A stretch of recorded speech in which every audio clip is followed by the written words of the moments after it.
I'm Liz Faublas, and this is Currents. A lively first night at the Republican National Convention. We'll talk with a member of the New York delegation. Plus, one reason to cheer this season for Mets fans, a man who's playing for his hometown team. I'm grateful the Mets are giving me another chance in the major leagues with them, and that's all I can ask for. So I'm just going to try to go out and help the team win. And a final chance for some summertime fun before these young people head back to school. The best thing about summer was just hanging out with my friends. I'm really sad that the school year is coming.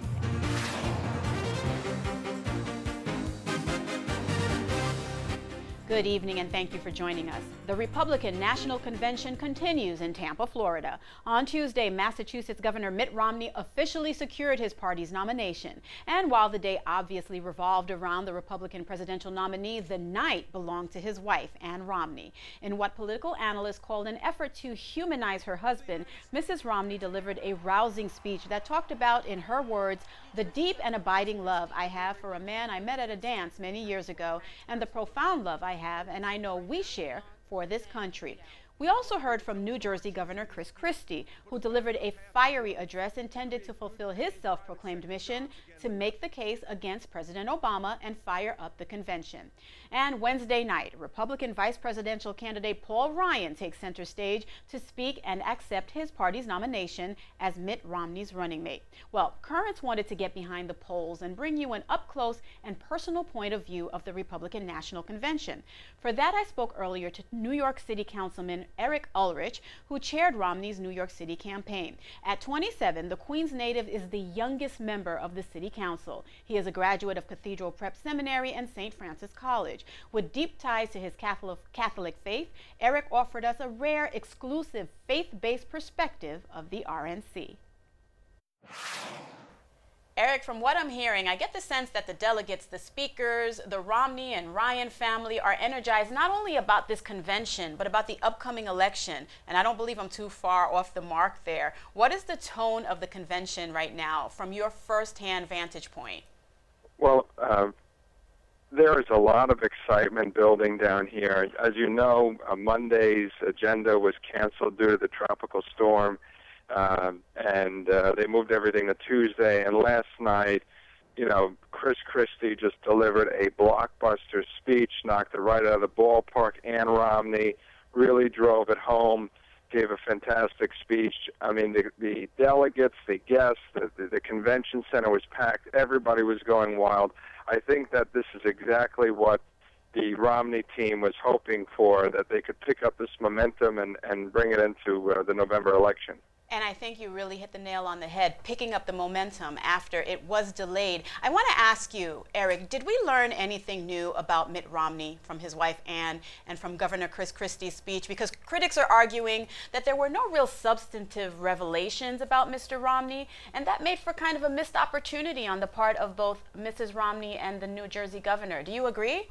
No, I disagree. I was in the room. I felt the passion and the sincerity. It really, you know, it really came through, especially with Ann Romney's speech. I mean, talking about how they met and her struggles and how her husband was there for her when she had her bouts with MS, and obviously she's still dealing with that, and breast cancer, and raising their children, and how they moved into a basement apartment when they were young and they first got married. I mean, that resonates with people. I mean, these are real people, real families with real struggles like everyday Americans, and for the media to trivialize that in any way is really unfair, because I think that they have a wonderful story to tell, and she told it last night, and the world was watching, and they were listening, and I thought that it's provided a tremendous boost for the campaign. Mm-hmm.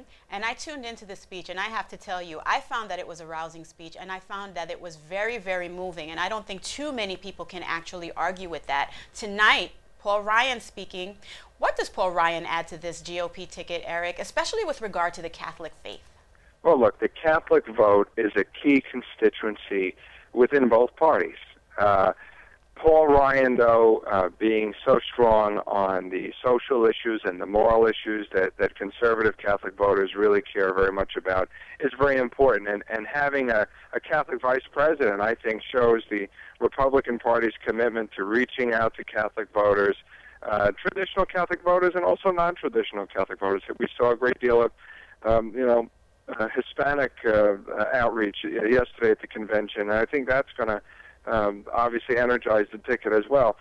Paul Ryan, though, aside from energizing the Catholic base and talking about the issues that are important to Catholic voters, I believe he has a very genuine, Midwestern type of persona that appeals to a lot of people, a lot of middle-class and working-class Catholic families who are just trying to raise their families and follow the tenets of their faith, and they just want their leaders to reflect that and to believe in the things that they believe in. And I think Paul Ryan was an excellent choice.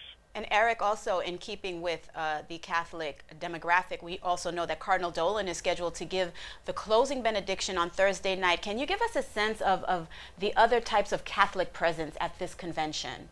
Well, I mean, there are so many good people, religious leaders, not only from the Catholic faith, but there are several Orthodox, Jewish delegates. There are people from the evangelical churches from across the country that are here.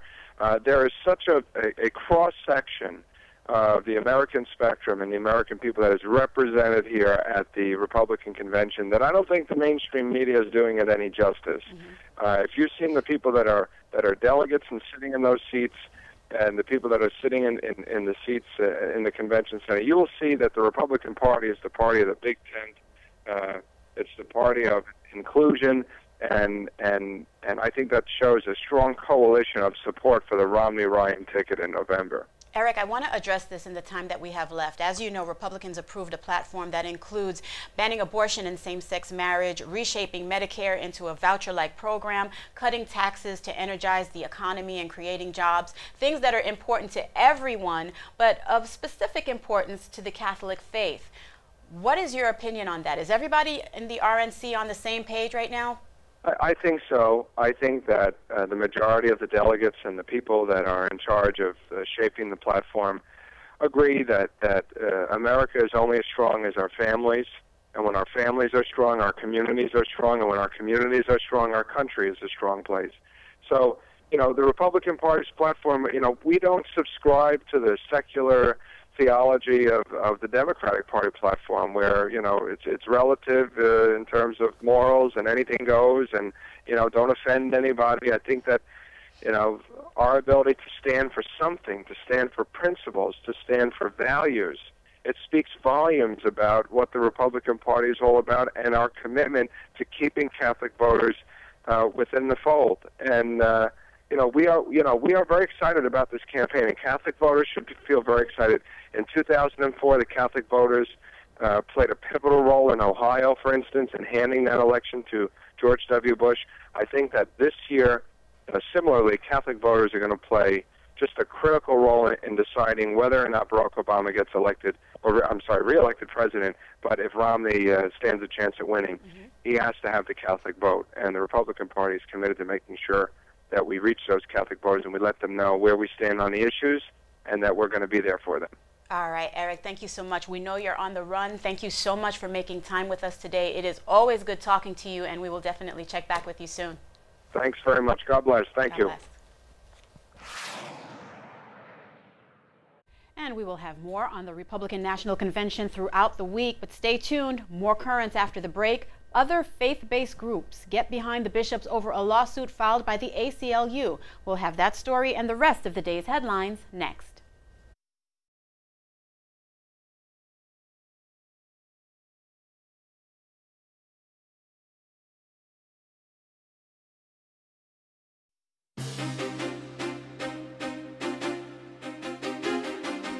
Welcome back to Currents. I'm Liz Faublas.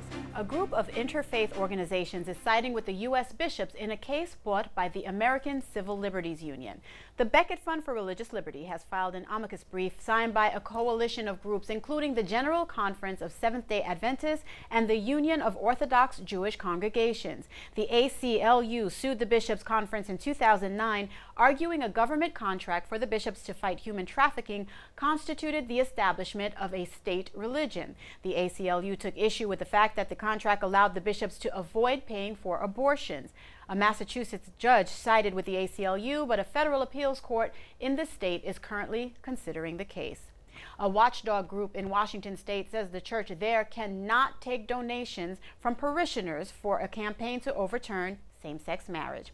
A spokeswoman for Washington State's Public Disclosure Commission says the church can distribute on envelopes for the cause. However, a member of the Preserve Washington campaign must collect them, or parishioners must send in the donations individually. Preserve Washington is aimed at overturning a measure in Washington state that legalized same-sex marriage, which was signed into law earlier this year. From Syria, 27 people were killed when a car bomb went off at a funeral in a suburban area of Syria just outside the capital of Damascus.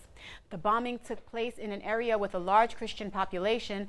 Violence has been ongoing in Syria ahead of Pope Benedict's trip to neighboring Lebanon next month.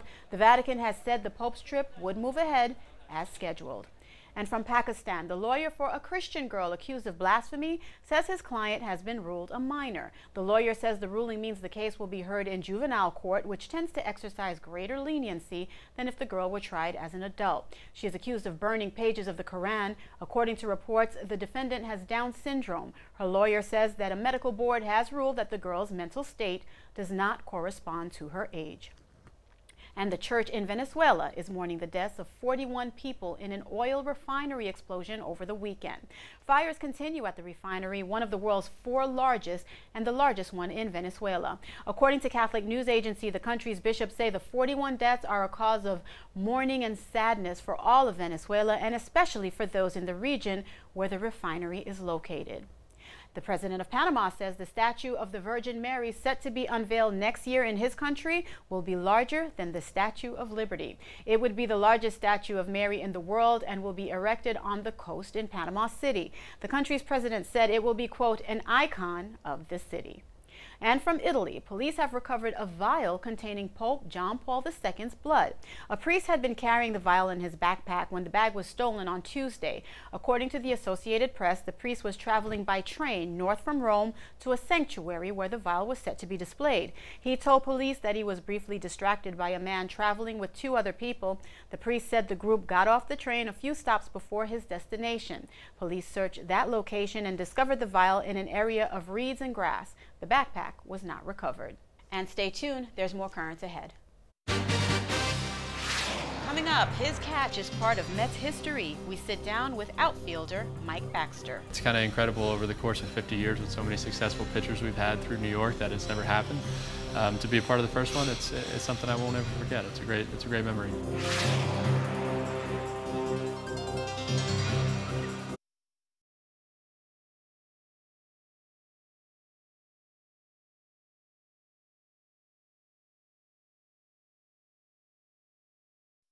Welcome back. September is almost here, and although it means back to school, it's also the thick of the pennant race for a number of baseball teams. Heading into Wednesday night, it was still a tight race in the American League East, with the Yankees holding on to first place. The Mets, on the other hand, have not been so fortunate. They're in second to last place in the National League East. There have been some bright spots for the team this year, the brightest being Johan Santana's no-hitter back in June, the first no-hitter in the Mets' 51-year history. One of the highlights of the game came courtesy of a local boy. Mike Baxter is a graduate of Archbishop Malloy High School. He was drafted by the Padres in 2005 and rose through their system before being claimed off waivers by the Mets in 2011. Now fast forward to June 2nd of this year. In the 7th inning of a game against the St. Louis Cardinals, Baxter slammed into the outfield wall to make an amazing catch that preserved the Mets' first no-hitter. Baxter was one of the special guests at the Bishop's Golf Classic held earlier this month, where he sat down with our Jim Mancari. We're here at the North Hills Country Club in Manhasset, Long Island, and I'm joined today by New York Mets outfielder Mike Baxter. Mike's, of course, also a product of Archbishop Malloy High School in Briarwood, and a local CYO product of St. Luke's in Whitestone. He was a star back in the day there. So Mike was gracious enough to join us after playing a day game today at Citi Field. The Mets actually won 6-1, and Mike had a great day at the plate, 2 for 3 at the plate. And recently, Mike cemented his role in New York Mets history with a fantastic over-the-shoulder catch up against the left field wall to preserve Johan Santana's no-hitter, the first in franchise history, on June 1st of this year. So first off, Mike, before that fateful night even happened, were you ever part of a no-hitter or a perfect game at any point?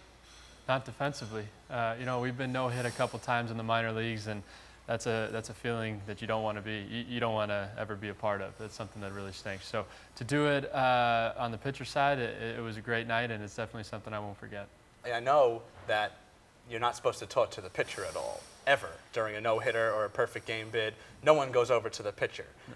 But as you, of one of the position players, do you maybe talk to some of the other position players and say, hey, Johan's got a no-hitter going here? I think we all kind of know. It's kind of one of those unspoken things that everybody's aware of, especially once you get past the fifth inning.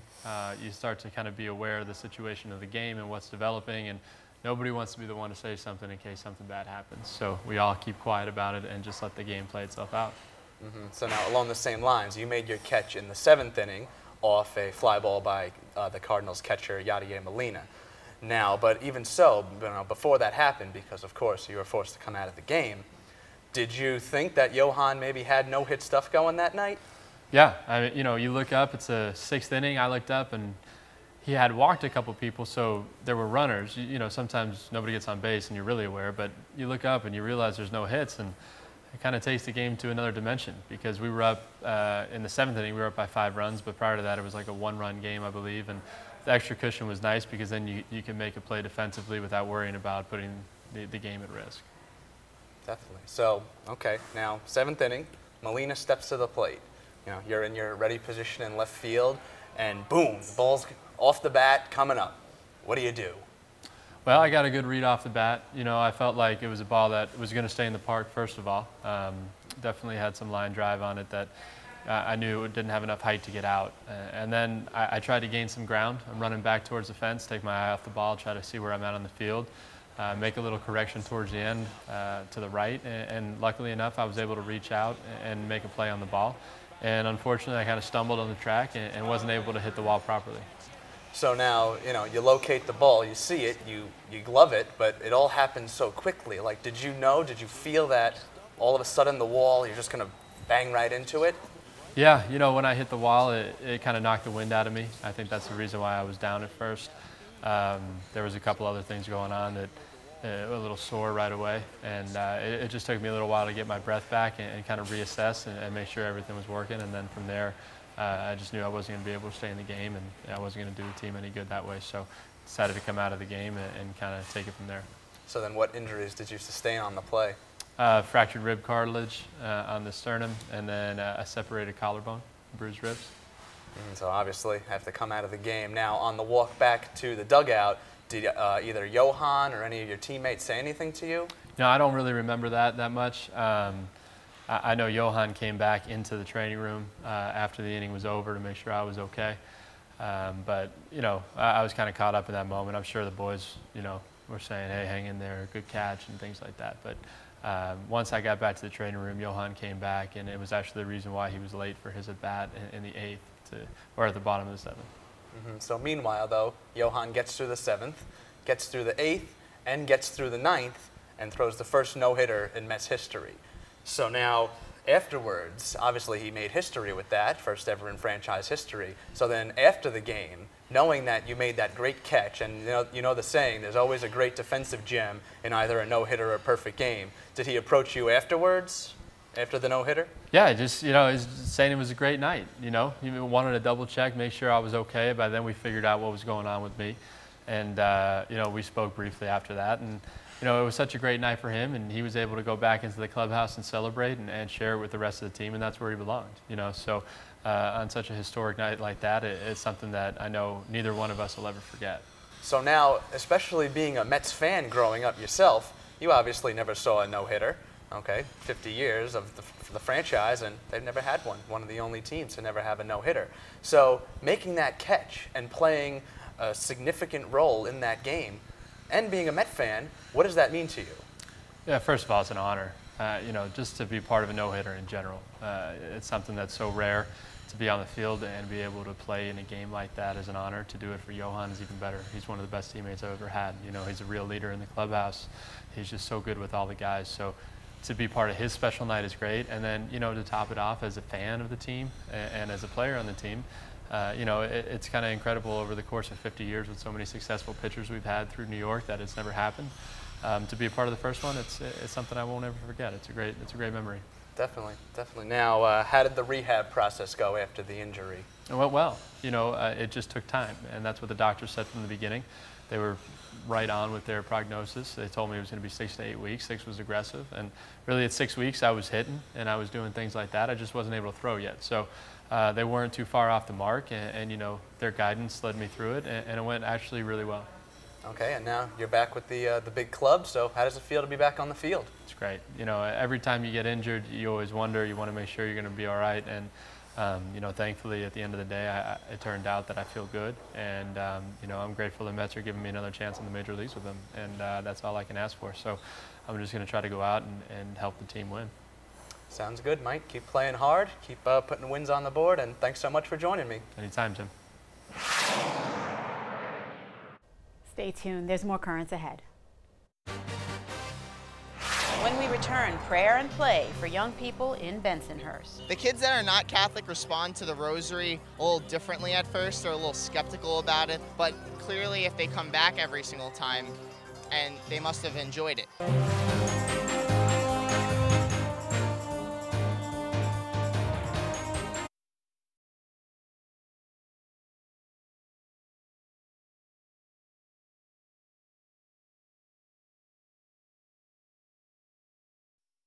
And finally tonight, less than a week to go before it's back to school for students across the city. On Tuesday night, children in the Brooklyn Diocese Bensonhurst cluster of parishes had a chance to play and pray. We headed to St. Athanasius to check it out.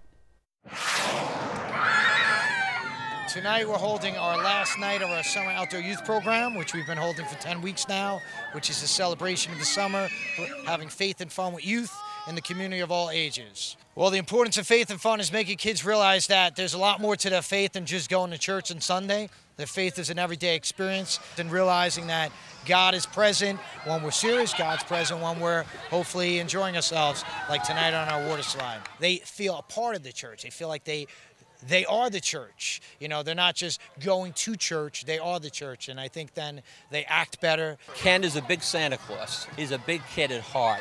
He's an answer to every pastor's prayer. And we have about 150 young people that come. A lot of them are, you know, dedicated. They like to be involved in the life of the community. I think they begin to see church not just as an entity or a building, but they see it as a living reality, a community that they want to be involved in. I love water, I love getting wet, and I love about water night that you have a slide and everything. We ate ice pops, we ate watermelon, we ate cookies, we ate pancakes and eggs and stuff like that. First they play that you need to dump the water and make it higher. Then they start putting water on people, and then they play another game that you need to put water in, fill the can, and now they're doing putting water on the people again. Basically, we played ping pong, we did water fights, and there was also basketball hoops. It's really fun because you make new friends every single time you come here. I enjoy that it's cool and refreshing on a really hot day. I got to see many of my friends here from camp. The best thing about summer was just hanging out with my friends. I'm really sad that the school year is coming. We get to interact with other parents in the same grade level that our children are in. It helps the older children become good role models and have good leadership skills. If the kids weren't at an event like this, they'd probably be home on Facebook, on their computer, doing nothing. Or maybe some kids just be at a park at night, and when I look at these kids and even though I'm doing something simple for them, I know they appreciate it by the fun they're having. And we incorporate God into everything we do, so they're not just playing, but they're also being involved. And we're also going to end our night with a great rosary. You have not seen a rosary like this until tonight. In fact, I've never seen one like this until tonight. As we end this summer and we begin a school year, you have two choices, like you do tonight. You could be part of the darkness of our world, or you could be part of the light. This is a very good evangelism kind of event. The kids that are not Catholic respond to the rosary a little differently at first. They're a little skeptical about it. They're not really too positive about what's going on. But clearly, if they come back every single time, and they must have enjoyed it. From here, we now begin a year-long opportunity of programming, from youth groups to several different retreats, including a fasting retreat, a service retreat, some confirmation preparation programs. We end, but it's just the beginning now for the school year.